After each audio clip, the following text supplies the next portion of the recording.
자, 오늘은 마가복음 15장 백성의 요구와 빌라도의 책임이라는 제목으로 함께 말씀 나눕니다. 이 빌라도의 재판은 사실 우리가 여러 가지 각도로 좀 볼 수 있는 사건이죠. 그리고 예수님이 십자가에 달려 이제 돌아가시게 되는데 이건 우연히 이루어진 게 아닙니다. 이게 사형을 당하신 거예요. 그러면 사형을 당했다는 것은 공공성 있는 이 사법부에 의해서 유죄 판결을 받은 거예요. 그렇죠? 그리고 거기 로마 군인들, 그러니까 공권력이 동원되어서 예수님을 죽인 거라는 거죠. 자, 그렇다면 반드시 여기에 필요한 게 뭐냐 하면 예수님의 죄명입니다. 죄명. 유죄가 되려면 뭐 잘못한 게 있어야 유죄를 받잖아요. 이게 오해라고 할지라도, 예수님이 그런 일을 안 했다 할지라도 어쨌든 공식적으로 어떤 죄명이 있어야 사형이 집행되는 겁니다. 자, 여기에는 또 이제 다른 조건이 또 있는데 예수님을 고발하는 사람들이 있어야 됩니다. 죄를 지었다 고발하는 사람이 있고, 이 신고를 접수해서 재판을 받고 그 재판을 하면서 양쪽의 변리를 들어보고 이 사람은 이 죄에 맞다, 유죄, 그럼 사형, 이 과정이 있어야 사실은 십자가 사형틀이 있잖아요. 오늘 그 얘기를 하는 거예요. 이 과정에서 다만 오늘날의 사법부와 2000년 전 사법부는 좀 다릅니다. 좀 달라요. 어떻게 다르느냐? 좀 생각해 보세요. 법전이 있었을까요? 법전. 그러니까 법을 써놓은 문서를 얘기하는 거예요. 법전은 없고요. 이제 우리가 함무라비 법전 이 얘기는 하지만 그것은 일종의 원칙이지, 이 사람을 어떻게 처리했다라고 하는 것을 쓰는 기록물들이 이제 있는 겁니다. 그러니 사실은 조금 심하게 얘기하면 재판관에 따라서 들쭉날쭉하는 거예요. 그 재판관의 권한이 어마어마했던 시기입니다. 여러분 지금은 어떨까요? 지금은 대한민국에서 판사의 권한은요, 제가 이렇게 질문하면 아마 답이 금방 나올걸요. 여러분들 중에 개인적으로 판사를 단 한 명이라도 아시는 분들 계십니까? 개인적으로 이렇게 만나시거나 아시거나 한 분들 거의 없으실 거예요. 제가 왜 이렇게 얘기하냐면 우리 교단에 판사 명단이 딱 정해져 있습니다. 그리고 전문 직업인들 중에 기독교 복음화율이 제일 낮은 직군 중에 하나가 바로 법조인들입니다. 제일 높은 직군이 의료인들이세요. 그래서 의사선교회, 누가선교 이렇게 모이면 막 10,000명, 20,000명씩 모이는데요. 법조인들 이 기독 모임은 정말 소수입니다. 그리고 한 명의 그 판사가 갖고 있는 권한과 그 권한을 보호하는 장치들은요, 대단합니다. 대단해요. 제가 그걸 모르고, 제가 그 판사가 얼마나 그 강한 권한을 갖고 있는 줄 모르고 제가 막 까불었던 시절이 있었어요. 교회에 제가 청년 시절 다녔던 교회 부장님이 우리 판사님이었어요. 나중에 국회의원도 하시고 한나라당 대표도 하신 아주 유명한 우리 교단의 유명한 장로님, 황우려 장로님 계시거든요. 그분이랑 같이 할 때는 판사가 별건가, 전도사 밑에 판사지, 이랬던 까불면서 했던 기억이 납니다. 근데 정말 중요하고 큰 권한을 갖고 있습니다. 법을 집행하는 것. 그 법을 집행하는 것은 유무죄를 따지는 것은 물론이고, 그 사람이 원하고 있는 철저한 법리주의이기도 하지만 법전을 어떻게 해석할지에 대한 권한이 있어요. 그래서 법원에 한번 가면 이거 어마어마하다고 그러죠. 다만 이제 우리는 그런 경험을 안 하시는 게 제일 좋겠죠. 여러분, 우리 사랑하는 성도 여러분, 앞으로 하나님 나라 갈 때까지 법정에 쓰는 일이 없으시기를 주의 이름으로 축복합니다. 네, 판사 이렇게 만날 일 없는 게 제일 행복한 건 맞죠. 자, 그런데 예수님 때에 그러한 사법권을 갖고 있던 사람이 바로 빌라도 총독이었습니다. 다만 이 지역은 우리가 그 위계 체계를 좀 알아야 되는데요. 제일 높은 사람 누구였을까요? 그때 당시에 로마 황제가 제일 높은 거예요. 로마 황제.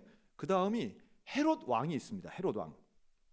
헤롯 안티파스라고 하는데, 헤롯 왕은 이 지역의 분봉왕이라고 그러잖아요. 이 지역을 사법이나 행정이나 모든 것을 총괄하는 왕입니다. 로마 황제가 임명해요. 그런데 이 황제의 명을 받아 이걸 실행하는 사람이 바로 이 총독이에요. 그래서 이제 가이사라고 하는 이 총독, 이 총독이 갖고 있는 권한은 그래서 세금을 걷고 또 재판을 주관하는 이 일들을 하는 겁니다. 가이사 아구스도는 로마의 황제고, 그리고 헤롯은 분봉왕이고, 그리고 이 빌라도는 총독인 거예요. 그러니까 이 세 명의 이게 수직적인 구조긴 한데 이들이 다 가지고 있는 권한이 크기가 다 달랐던 겁니다. 그래서 이 빌라도 총독이 사실은 재판을 할 수 있는 권한이 있기 때문에 여기에 누가 고발을 하느냐 하면 바리새인, 서기관, 대제사장들이 다 나와요. 이 사람들이 그렇게 친한 사람들이 아니에요. 바리새파하고 대제사장이 그렇게 또 서기관들이 다 친한 사람들이 아닌데 이들이 하나의 목적을 가지고 모여서 예수를 고발합니다. 근데 빌라도가 뭐라 그러냐면 예수님에게 이 사람들이 여러 가지로 너를 고발했다 이렇게 말해요. 여러 가지로 고발했다. 자, 여러 가지 뭘 가지고 고발했을까요? 누가복음에 보고 마가복음과 이 공관복음서를 통해서 정리해 보면 한 4가지 정도로 요약이 가능해요. 첫째는 백성을 미혹했다는 거예요. 그래서 혁명을 일으키려고 했다. 두 번째는 세금 납부를 거부했다.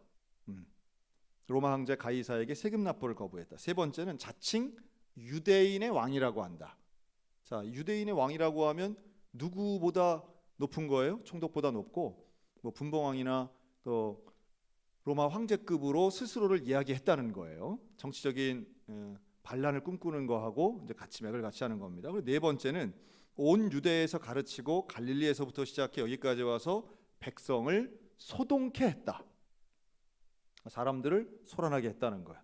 통칭하면 이 4가지를 다 묶으면 로마 정부의 뜻을 따르지 않고 백성들을 현혹해서 정치적으로 소란케 만들었다 이거예요.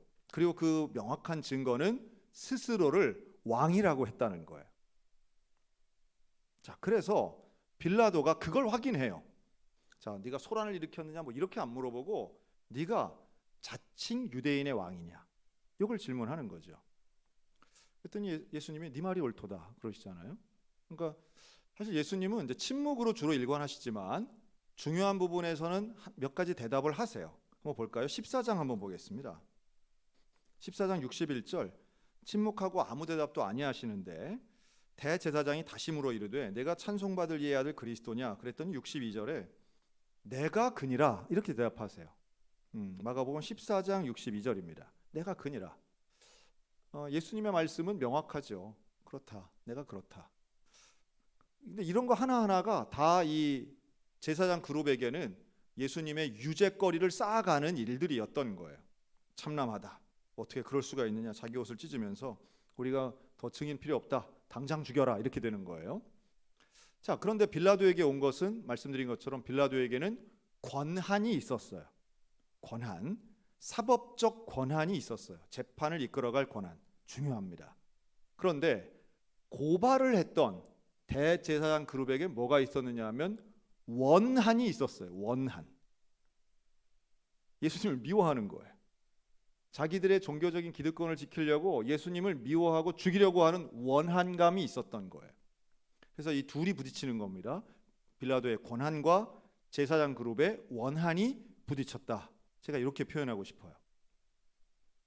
그런데 이 권한과 원한이 부딪히면 어디가 이겨야 되죠?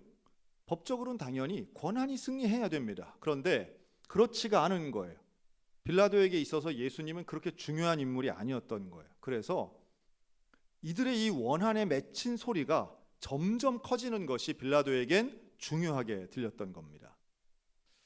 빌라도는 잘 알았어요. 도대체 이 예수가 잘못한 게 없는데 죽일 만큼의 죄가 없다. 이걸 빌라도가 잘 알아요. 그래서 어떻게든지 예수를 좀 살려보려고 제안한 방법이 유월절 명절 되면 한 사람 풀어줄 수 있는 게 있는데 예수님과 누구를 딱 붙여서 선택을 하라고 그러죠. 바라바를 붙입니다. 여러분 바라바는요 7절 보면 밀란을 꾸미고 그 밀란 중에 살인하고 체포된 사람이에요. 그러니까 강도예요. 강도. 그렇다면 이 예수님에게 지금 씌워진 원래의 고발된 죄의 내용이 그대로 유죄였던 사람은 사실 바라바예요. 그렇죠? 밀란을 일으켰고 반란을 했던 사람, 거기다 사람도 직접 죽였어요. 그러면 바라바는 명확한 유죄예요. 그런데 원한이 있는 대제사장 그룹은 누구를 놓아달라고 합니까? 바라바를 놓아달라고 합니다. 예수를 죽이라고 합니다. 사람들을 선동하여 유죄인 사람은 살리고 무죄인 사람을 죽이게 하는 여론정치, 선동정치를 이들이 펼치는 거예요. 그리고 명확한 사실 여부를 알고 있음에도 불구하고 권한을 가진 빌라도가 그 여론에 밀려서 바라바를 놓아주고 예수를 사형에 처하도록 하는 겁니다. 여러분, 이 지점에서 우리는 이 빌라도가 권한 있는 사람이 결국은 책임져야 한다라고 하는 원칙을 다시 한번 발견합니다. 참 안타까운 일이죠. 그러니까 예수님이 참 억울한 순간, 두 번의 억울한 장면이 나오는 거예요. 신문 받고 재판 받는 장면이 억울하고요.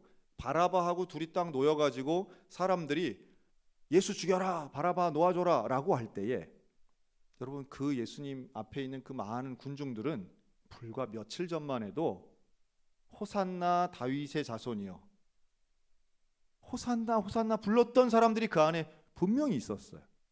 그런데 대세가 바뀌니까 사람들이 달라진 거예요. 기득권층과 손을 잡고 이들은 한순간에 손바닥 뒤집듯이 예수를 죽이라고 말하죠.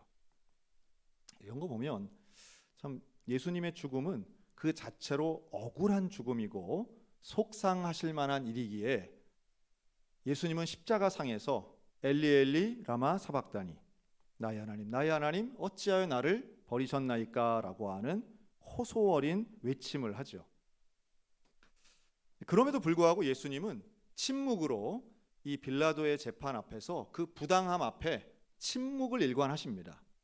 그러니까 저항은 하되 폭력이나 다른 방법을 쓰지는 않으시죠. 자신의 당당한 모습은 유지하시지만 그렇다고 해서 거기서 위법한 일이거나 혹은 자신의 변호를 위해 초법적인 활동이나 기적을 일으키지는 않으십니다. 저는 이 예수님의 모습이 오늘 좀 저와 여러분들에게 있어서의 모습이 돼야 되겠다 하는 생각을 해요. 제가 지방회장이 돼가지고 하여튼 올해는 뭐 이거저거 이제 할 일들이 많이 있는데요. 우리 지방이 아니고 경기도에 있는 한 지방에 있는 교회에서 바로 2주 전에 장로님과 목사님이 싸워가지고 법정에 소송이 들어갔는데 놀랍게도 1심, 2심 대법원 판결까지 나왔어요. 좀 그런 예는 조금 드문데, 대법원 판결. 그 지역에서 제일 규모가 있는 제일 큰 교회였던 교회입니다. 그런데요, 종교인들이 이렇게 싸우면 어떻게 되는지 아세요? 종교인들이 싸우면 목숨 걸고 싸웁니다. 왜 그럴까요? 왜냐하면 내가 옳다고 생각하기 때문이에요. 내가 옳은 진리를 수호한다고 생각하기 때문에 싸워도요, 보통 싸우는 게 아니에요. 그 원인을 잘 보면 기도 안 막힌 거 가지고 처음에 시작한 겁니다. 그런데 그게 한 10년 싸우신 거예요. 그러니까 대법원 판결까지 나왔죠. 여러분, 10년 동안 같은 공간 안에 있으면서도 싸우고 고발하고 글을 쓰고 지방에 고발하고 총회 고발하고 이런 일들이 계속 반복되어서 하는데, 여러분, 그럼 교회가 어떻게 될까요? 그렇게 크고 건물이 얼마나 큰 교회인지 몰라요. 진짜 이름만 대면 뭐 웬만한 우리 장로님들 다 아실 만한 그런 교회예요. 그 목사님도 제가 조금 아는 분이신데요, 참 40대에 참 빛나는 목회를 하셨던 분인데 너무너무 안타깝게도 어쨌든 이 목사님이 패소를 하신 거예요. 여러분, 그런데 결론이 이거예요. 교회 안에서 법원의 판결이 나면 싸움이 그치고 그걸 수용하여 평화가 올까요? 아니면 더 싸울까요? 더 싸웁니다. 더 싸워. 그 건은 그렇고 또 딴 건이 있는 거예요. 그러면서 마지막 한 명이 남을 때까지 자기는 싸우겠다. 이제 장로님들도 뭐 그러고, 참 그런 거 보면 안타깝죠. 그런데 그런 모습이 우리 춘천에 있는 우리 성결교회는 그런 교회가 없고 참 감사한 일이에요. 우리 강원 서지방에 그런 교회가 없는 게 참 다행스러운 일인데, 그런데 춘천에 타교 다닌 그런 교회들이 제법 있는 거죠. 그리고 그런 아픔이 있는 교회들은 결국 교인들도 아프고 교회 자체가 신뢰가 떨어질 뿐만 아니라 제가 보는 가장 안타까운 것은 그 모습 때문에 신앙을 포기하는 다음 세대들이 줄줄이 쓴다는 거예요. 대부분 어린 시절 교회를 다니다가 신앙생활을 안 하는 분들, 언제 교회를 떠났습니까? 라고 물어볼 때에 많은 분들이 20대 때 교회를 떠난 이유로 교회에서 싸우는 거 보고 떠났다, 이런 분들 되게 많습니다. 참 많아요. 참 안타깝죠. 그 싸우시는 분들은 다 자기 이유가 있어요. 다 자기가 옳으니까 잘못된 걸 고치려고 개혁하려고 한다고 하지만 교회 안에 그렇게 고소와 소송을 통해서 고칠 수 있는 또 개혁되는 원리는 전부 거의 없다고 보는 입장입니다. 예수님이 그걸 증명하시는 거죠. 여러분, 예수님은 억울하셨지만 고소하지 않습니다. 예수님은 억울하셨지만 원한을 갚지 않으세요. 예수님은 오히려 이 모든 사람들을, 저들을 다 용서해달라는 말씀을 십자가에서 하십니다. 그러니까 오늘 우리가 좀 이 권한과 원한에 대해서 오늘 말씀을 드렸는데요. 손바닥 뒤집는 백성들의 요구는 왜 이렇게 요구할까요? 왜 그렇게 대제사장들은 원한을 품을까요? 여기에는 자신들의 입장이 있는 겁니다. 내 입장과 내 이익이 있는 겁니다. 계속해서 비교하고 대세를 비교했더니 분명히 예루살렘 성에 입성하실 때는 예수님이 대세 같았는데, 아이고 며칠 지나고 보니 대제사장들이 말하는 거 보니 아이고 큰일 나겠네, 예수님 편들었다가는 우리도 큰일 나겠네. 그래서 국민들이, 성내 안에 있는 이 백성들이 돌이키고 결국은 제자들도 돌아서게 되는 거죠. 여러분, 저와 여러분은 대세를 따르는 사람이 아니라 예수를 따르는 사람 되어야 될 줄로 믿습니다. 저는 직분자들도 마찬가지예요. 우리가 직분을 가진다라고 할 때 그 직분을 감당할 때는 내게 손해가 오더라도 직분을 감당하는 것이고, 교회를 위해 충성할 때는 내 감정이나 내 기분이 상한다 할지라도, 여러분 자존심이 좀 상한다 할지라도 그럴 때에 침묵하는 것이 정말 성숙한 제자요 큰 일꾼들이 하는 일입니다. 이 제사장들이 얼마나 사악합니까? 이들은 없는 죄목도 만들어서 고발하고요, 이것을 유죄로 만들기 위해서 여론을 통제합니다. 사람들을 오히려 소란케 만든 것은 바로 이 제사장 그룹들이었어요. 교회 안에서도요, 그러한 분란 있는 교회들은 대개 소문을 내는 사람들이 있습니다. 그리고 그러한 소문을 만들고 여론을 만들고 해서 누군가를 핍박하고 압박해서 고립시키는 그러한 하나님의 몸과 같지 않은 잘못된 일들을 하는 교회가 결국은 분란이 일어나고 문제가 일어나고 교회답지 못한 모습으로 부패하게 되는 거예요.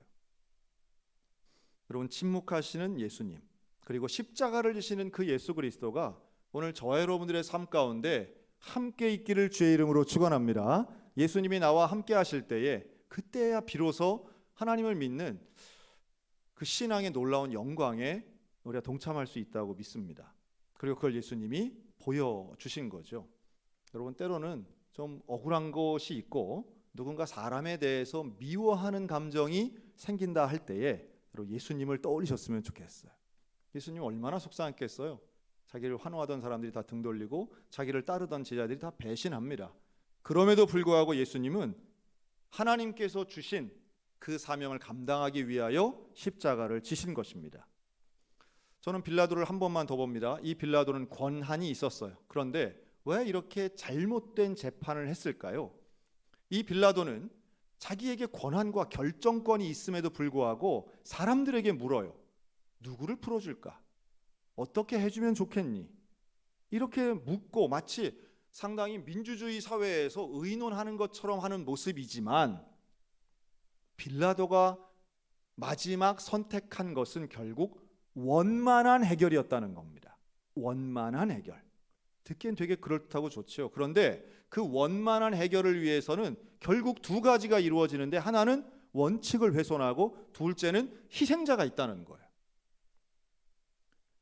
원칙을 희생해요. 죄가 없는 사람을 죄 있다고 말하는 거예요. 희생자가 나오는 거예요. 예수님을 십자가에 못 박혀서 한 명을 희생해서 모두가 원하는 결과로 원만한 평화를 가져오는 것, 이것이 빌라도가 했던 잘못된 범죄적인 선택이었습니다. 여러분, 오늘 우리에게는 나는 뭐 이런 사법적 권한이 없어. 혹시 이럴지 모르겠어요. 그런데 우리도 매일마다 많은 선택을 합니다. 나에게 있는 권한이 있죠. 뭐 쉽게 보면 시간을 사용하는 권한이 있을 거예요. 내 돈을 사용하는 권한이 있을 겁니다. 또 집안의 대소사를 결정하는 권한들이 있으실 겁니다. 저와 우리 장로님들은 교회의 중요한 일들을 결정하는 권한이 있습니다. 여러분, 그 권한을 사용할 때에 우리는 빌라도처럼 써서는 안 되는 겁니다. 예수님은 이 땅의 모든 것을 이기실 수 있는 권한과 능력이 있으셨지만 그것을 사명을 위하여 오히려 억울함과 수치와 수모를 당하시기에 멈추지 않으셨던 거예요. 그 수치와 수모를 당하신 그 예수 그리스도의 희생과 헌신을 우리가 오히려 배워야만 합니다. 권한을 남용하는 것, 그것이 또 하나의 죄가 될 수 있고 사람의 비위를 맞추려는 것도 죄가 될 수 있습니다. 그러나 하나님 앞에 정말 온전한 지도자로서 온전히 서고 온전한 일꾼으로 설 때에 하나님의 놀라운 능력과 은혜는 우리의 가정 가운데, 우리 교회 가운데 임하게 될 줄로 믿습니다. 여러분 기도해 주시기 바라요. 지방회장은 별로 권한이 별로 없습니다. 행정권만 있어요. 제가 올 한 해 우리 50개 넘는 우리 지방회 교회들을 대표하는 자리에 이제 지방회장이 되고요.